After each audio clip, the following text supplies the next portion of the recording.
Hello বন্ধুরা, railway recruitment বোর্ডের তরফ থেকে নতুন একটি বিজ্ঞপ্তি প্রকাশ করেছে, যেখানে তোমাদের non technical popular category under graduate লেভেলে যে তোমাদের ফর্ম ফিল আপ প্রক্রিয়া ডেট প্রকাশ করেছে। এখানে তোমাদের 28/10/2025 থেকে তোমরা 27/11/2025 পর্যন্ত তোমরা এখানে অ্যাপ্লিকেশন করতে পারবে।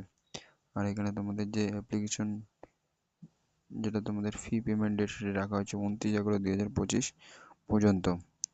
আর এখানে তোমাদের মোটিফাই যেটা অপশন, সেটা তোমাদের 30/11/2025 থেকে 9/12/2025 পর্যন্ত তোমরা এটা করতে পারবে। আর এখানে তোমাদের টোটাল পোস্টের সংখ্যা রাখা হচ্ছে 3058টি। আর এখানে তোমাদের যে পোস্টে জন্য তোমরা অ্যাপ্লিকেশন করবে সেগুলি হলো commercial cum ticket clerk, account clerk cum typist, junior clerk cum typist. এখানে তোমাদের 10 ক্লার্ক। এখানে আর তোমরা যারা এসসি এসটি ওবিসি ক্যান্ডিডেট আছো, তোমরা অবশ্যই তোমরা এখানে এজ লিমিটে ছাড় পেয়ে যাবে।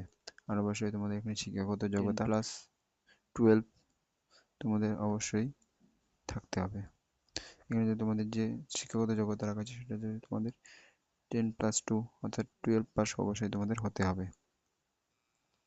আর এখানে তোমাদের জোন ওয়াইজ তোমাদের এখানে ভ্যাকেন্সি অবশ্যই তোমাদের দেওয়া আছে, অবশ্যই তোমরা দেখে নেবে। অবশ্যই জোন ওয়াইজ তোমাদের ভ্যাকেন্সি দেওয়া আছে, অবশ্যই তোমরা দেখে নেবে কোন জোনে কতগুলি তোমাদের সিট রয়েছে, অবশ্যই তোমরা এখানে দেখে নেবে। আর এখানে তোমাদের নির্দিষ্ট যে আরআরবি যে ওয়েবসাইটে, সেখানে গিয়ে তোমাদের করতে হবে। এটা ছিল তোমাদের আজকের আপডেট। যদি ভিডিওটি ভালো লেগে থাকে, অবশ্যই একটি লাইক ও চ্যানেলটি সাবস্ক্রাইব করে দেবে ও বন্ধুদেরকে শেয়ার করবে। Thank you.